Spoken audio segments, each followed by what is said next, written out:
حاسس انك دايما زهقان، متوتر، مش لاقي نفسك.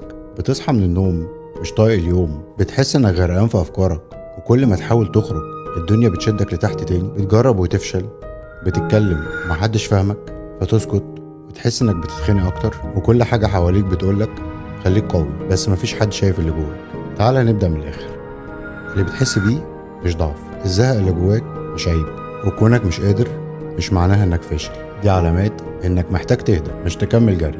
جرب تعمل حاجة بسيطة بس ليك انت. اكتب اللي مضايقك على ورقة، صلي ركعتين، وقول كل اللي في قلبك لربنا من غير صيغة معينة، بس من قلبك. امشي شوية في مكان هادي حتى لو نص ساعة، هتلاقي نفسك بتهدى من غير ما تحس. ابعد عن الناس اللي بتحسسك انك قليل. ما تنساش تنام بدري، النوم مش رفاهية، النوم علاج.